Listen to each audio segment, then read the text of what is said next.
Israel पर Khyber missile से attack किया गया है, जिसके बारे में हम आपको बता रहे हैं। तस्वीरें भी हमने दिखाई। पहली बार खैबर मिसाइल का अटैक हुआ है इजराइल पर। हमले का ये 20वां चरण है, यानी कई सीरीज ऑफ अटैक हो चुके हैं, लेकिन अब जो मिसाइल का इस्तेमाल हुआ वो खैबर मिसाइल का इस्तेमाल हुआ। और इसी की तस्वीरें देखिए दिखा रहे हैं। ये होती है Khyber missile, long range missile भी इसे कहा जाता है, मीडियम टू लॉन्ग रेंज, और इसके जरिए डिस्ट्रक्शन भी बहुत ज्यादा होता है, जो इस वक्त तबाही हम इजराइल में देख रहे हैं। सरदाना सर, अगर आप कुछ ऐड करना चाहें खैबर मिसाइल के बारे में।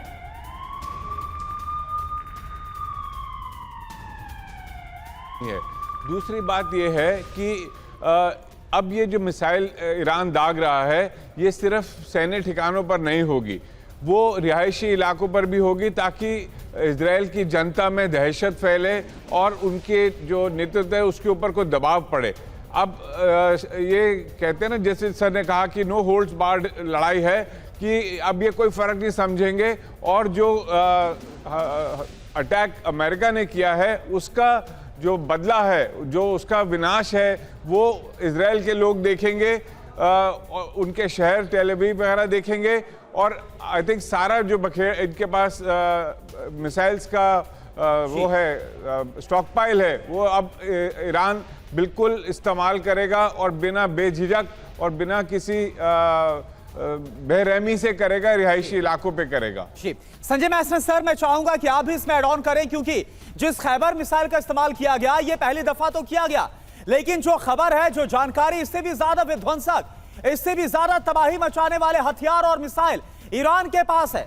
तो अगर जब ईरान उन मिसाइलों का इस्तेमाल करेगा तब क्या होगा? और बिल्कुल ईरान के पास मिसाइल का काफ़ी जखीरा है। जैसे थोड़े दिन पहले उसने साजिल मिसाइल भी लॉन्च की थी। तो कहने का मतलब है, चाहे ये खैबर मिसाइल है या जितनी भी ये इनके पास मिसाइल्स हैं, ये अटैक तो करता रहेगा। लेकिन अब ये देखना है कि ईरान को मिल क्या रहा है रिहायशी इलाकों पे ये डाल के। क्या वहाँ के पब्लिक ये इनके ऊपर दहशत करना चाहते हैं? आप सोचिए, कल इजराइल की जनता अब क्या सोच रही होगी। वो भी शायद अपने प्राइम मिनिस्टर को फोर्स करेगी कि अगर वो आपके रिहायशी इलाकों में कर रहे हैं तो आप वापस क्यों नहीं उनके मिलिट्री टारगेट्स पे करते, साथ ही उनके रिहायशी इलाकों में भी करो ईरान के, तभी तो वहाँ प्रभाव पड़ेगा। क्योंकि अभी देखिए, ये नो होल्ड्स नो बार्ड है, ये लड़ाई दोनों तरफ, और अभी जो एक लड़ाई के असूल हैं वो कोई फॉलो नहीं कर रहा है।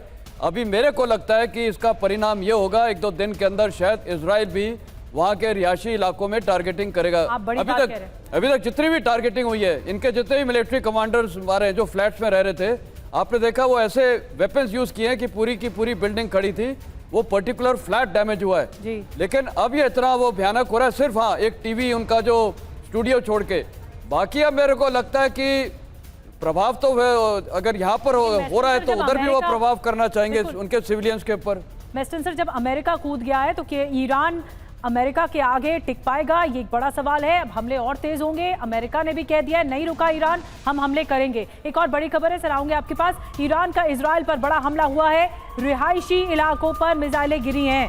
ये रेजिडेंशियल इलाके जो सबसे ज्यादा नुकसान इस वक्त देख रहे हैं, वो रेजिडेंशियल इलाकों में हुआ है। ये देखिए धुएं का गुबार, जब अटैक हुआ था उस वक्त धुएं का गुबार हुआ, अटैक हो गया, खत्म हो गया, उसके बाद सब कुछ खंडहर हो गया, सब कुछ बर्बाद हो गया। ये बताता है कि ईरान की तरफ से जो अटैक हो रहा है वो नुकसान रेसिडेंशियल इलाकों पर हो रहा है।